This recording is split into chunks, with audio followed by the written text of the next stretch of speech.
नमस्कार दोस्तों, स्वागत है आपका हिंदी नॉलेज शो में। और दोस्तों, आज हम बात करने वाले एक ऐसे फाइटर जेट की जिसे युद्ध की दुनिया में यानी फाइटर जेट की दुनिया में या फिर हथियारों की दुनिया में जो भी आप कहें उसमें उसे बकासुर के नाम से आप उसे कह सकते हैं। बल्कि बकासुर से भी खतरनाक और भयानक ये एयरक्राफ्ट है। अगर इस एयरक्राफ्ट को पाकिस्तान जैसी छोटी मोटी एयरफोर्स के ऊपर छोड़ दिया तो ये तो एक रात में खा जाएगा। जी हाँ, ये एक ऐसा एयरक्राफ्ट है जिसका अपना ही एक अलग फैन बेस है। जी हाँ, और इसके विरोधी भी हैं और सबसे ज़्यादा इसके विरोधी भारत में ही हैं। क्योंकि जब भी बात आती है कि भारत इसे खरीदेगा और अमेरिका से बेचने का मूड है, लेकिन तभी भारत में आवाज़ें उठने लगती हैं। ये वही लोग होते हैं दोस्तों, जब इसरो कोई कामयाबी हासिल करता है तो यही लोग उठ के कहते हैं कि हमारा देश तो भूखे नंगों का देश है। हम इतने महंगे पैसे इतने महंगे इक्विपमेंट क्यों खरीद रहे हैं, इतने ज़्यादा पैसे खर्च करके क्यों हम मंगल पर जा रहे हैं। ये वही लोग हैं कि जब भी कोई भारत बड़ी उपलब्धि हासिल करता है तो ये भारतीय साइंटिस्ट भारतीय आर्मी को डीमोटिवेट करते रहते हैं। तो हमें इनकी परवाह न करते हुए वीडियो को शुरू करते हैं, लेकिन उससे पहले मेरी एक रिक्वेस्ट है कि प्लीज़ चैनल को सब्सक्राइब कर लीजिए ताकि आने वाली वीडियो के बारे में आपको पता चलता रहे। और वीडियो को लाइक कर दीजिए और कमेंट सेक्शन में कमेंट करके हमें बताएगा ज़रूर कि आपको वीडियो कैसी लगी। तो दोस्तों, पहले के समय में युद्ध को सेना के बल पर जीता जाता था। मतलब जिसकी जितनी बड़ी सेना वो उतनी बड़ी जीत हासिल करता था और उतनी जल्दी जीत जाता था। पर जब से आधुनिक हथियारों का आविष्कार हुआ है तब से सब कुछ बदल गया है। अब आधुनिक हथियार किसी भी सेना की असल ताकत को बयां करते हैं और इसमें अमेरिका नंबर 1 पे है और फिर आता है रूस का नाम। तो बात 1980 के दशक की है, जब रूस के मिग 29 और सुखोई 27 लड़ाकू जहाज़ों के सामने अमरीकी जहाज़ फेल हो रहे थे, लगातार गिर रहे थे दुनिया भर में।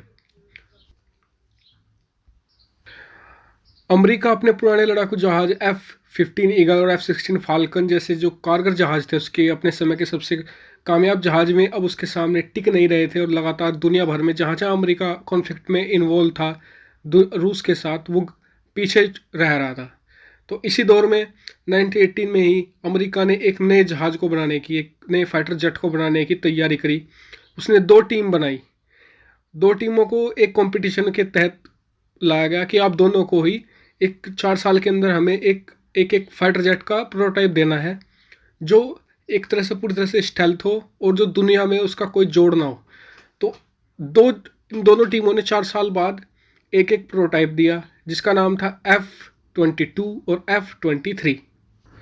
तो दोस्तों, उन्होंने दोनों टीमों ने एक तरह से एक दूसरे को बेहतर बनाना चाहा। F-22 पहले इसका नाम YF-22 था। इसकी शुरुआत से ही एक तेज़ और आक्रामक जो जेट बनाने की तैयारी थी, इसलिए ही उन्होंने अपने जेट में थ्रस्ट, वेक्टोरिल और नोजल्स लगाए। एक लंबे समय के बाद 1991 में जब दोनों जेट्स के बीच मुकाबला किया गया तो YF-22 यानी जो F-22 रैप्टर का पहला नाम था, YF-22 उस मुकाबले को जीत गया और YF-23 हार गया। लेकिन YF-22 तेज़ तो था, लेकिन इसके बावजूद भी वह इस हिसाब से पीछे नहीं छोड़ पाया क्योंकि अन्य खूबियों में YF-23 काफ़ी आगे था।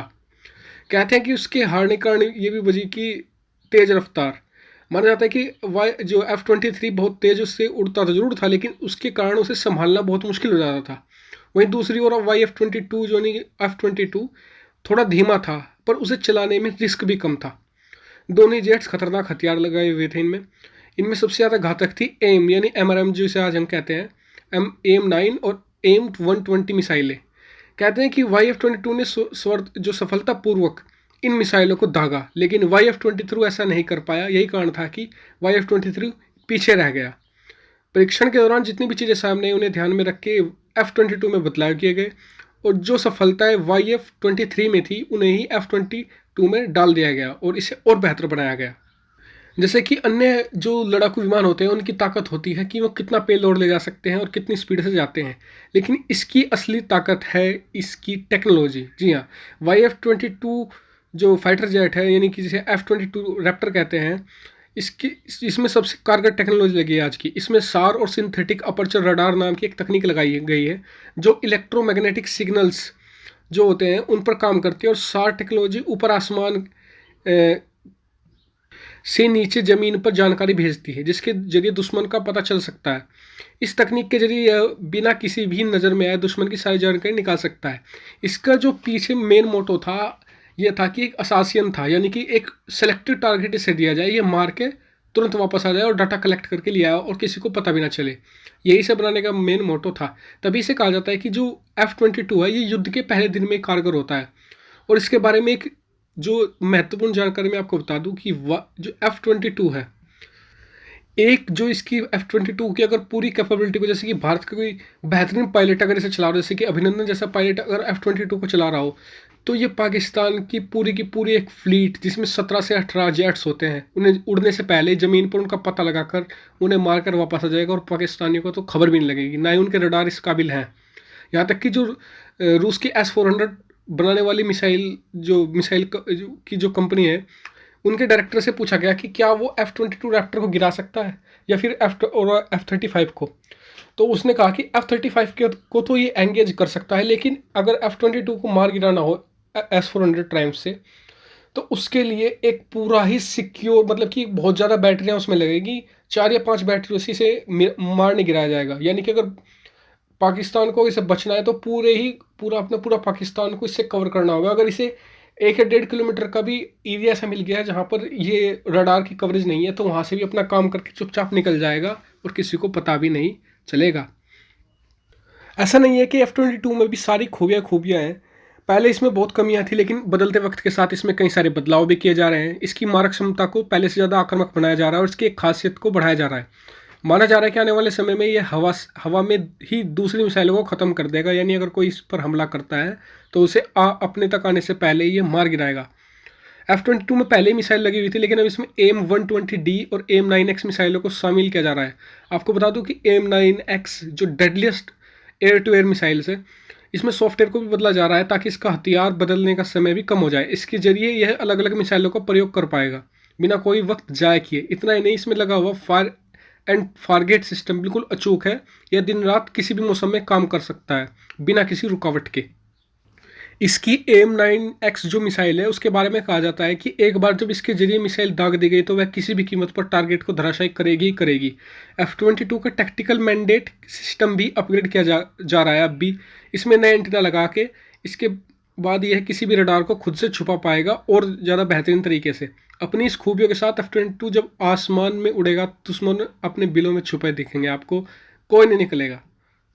F-22 को बेहतरीन से बेहतरीन बनाने के लिए अमेरिका ने इसमें अपनी state of the art technology का इस्तेमाल किया है। यही कारण है कि इसको इतनी बड़ी उपलब्धि मिल सकी है। इसका सबसे मुख्य हथियार है इसका six radar guided AIM-120C medium range air to air missile. जी हाँ, 9X तो है ही, एक और इसकी डेडलेस मिसाइल है AIM-120C, माफ़ कीजिएगा AIM यानी AMRAAM-120C medium range air to air missile. अपनी इस मिसाइल के जरिए आसमान में दिखने वाले किसी भी खतरे को, यानी अगर डॉग फाइट होती है तो इससे बचना नामुमकिन। ये जितना कारगर आसमान में उड़ता है उतना ही ये ज़मीन पर भी है। साथ ही ये वर्टिकल लैंडिंग कर सकता है, इसे रनवे की ज़रूरत नहीं है। इसमें खास मिसाइल लगाई गई है ज़मीनी खतरों के लिए। F-22 में 1000 पाउंड की GBU-32 डायरेक्ट अटैक मिसाइल लगाई गई है। इसमें इस काम के लिए AIM-120C का ही इस्तेमाल करता है, लेकिन इसे बदल दिया जाता है GBU-32 से। इन मिसाइलों के साथ ये ज़मीन पर भी आसमान जैसा ही घातक साबित हो सकता है। साथ ही इसमें लगा M61A2 मल्टी बैरल गन है जो 20 mm की गोलियां दाग सकता है। यह गन एक बार में 480 गोलियां फायर करने का दम रखती है। वहीं अगर इसके फायर रेंज रेट की बात करें तो यह 100 गोलियां प्रति सेकंड के हिसाब से दुश्मन को छलनी कर सकता है। इसे अपने ईंधन के लिए भी कहीं भागना नहीं पड़ेगा। अपने पंखों में ये एक एक्स्ट्रा फ्यूल, यानी कि एक तरह से बोल सकते हैं एक्स्ट्रा फ्यूल के लिए एक अलग से उसमें एंगेजिंग सिस्टम होता है, उसे ये लेकर चलता है। जैसा कि मैं शुरू में बताया कि F-22 की स्पीड इतनी अच्छी नहीं थी, लेकिन इसे स्टेल्थ बनाने के लिए इसकी स्पीड को भी बहुत ज़्यादा इंक्रीज करना पड़ता। F-22 लड़ाकू विमान को शीर्ष स्थान तक पहुंचाने के लिए इसकी स्पीड का बहुत अच्छा योगदान है। माना जाता है कि अभी तक ऑफिशियल अमेरिका ने इसका रिलीज़ नहीं किया, लेकिन कहा जाता है कि ये 2410 किलोमीटर प्रति घंटे की रफ्तार से उड़ सकता है। इस जेट को इस गति को पहुँचाने में मदद करते हैं इसके खास इंजन। इसके इंजन है प्रैंट और विटनी F119 PW100 और बीटन टर्बोफैन वाला इंजन इसमें इसे गोली से भी तेज़ बना देता है।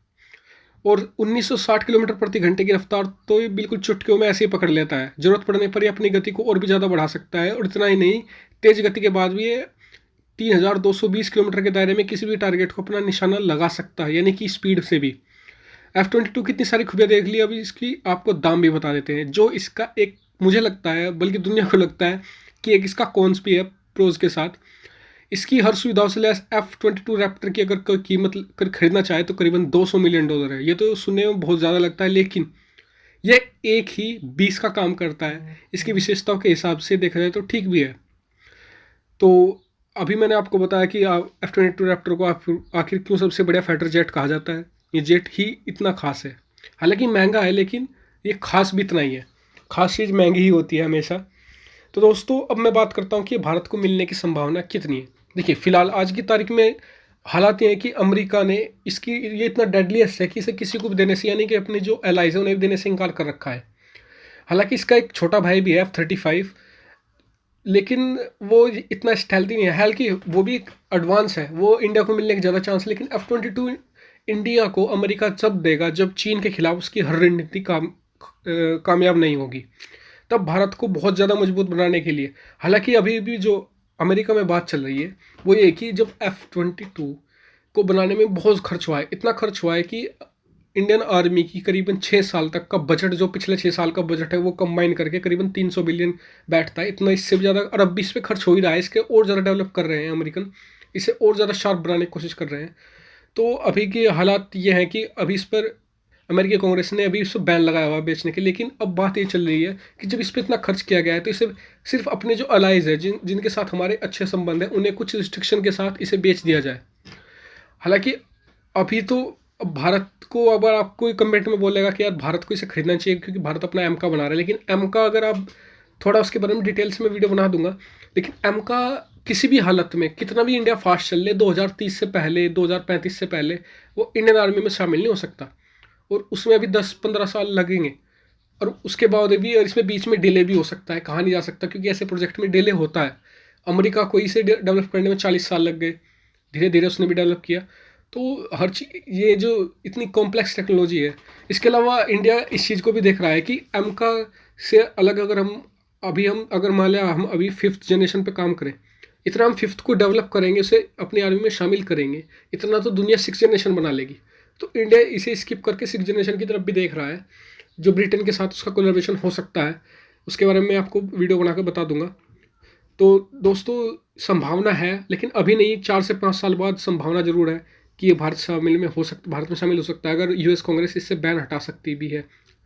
तो दोस्तों, चैनल को सब्सक्राइब कर लीजिए, मैं ऐसी वीडियो लेकर आता रहता हूँ। वीडियो को लाइक करना तो भूलना ही मत, और कमेंट सेक्शन में बताना कि वीडियो आपको कैसा लगा। Thank you very much for watching video. Thank you very much.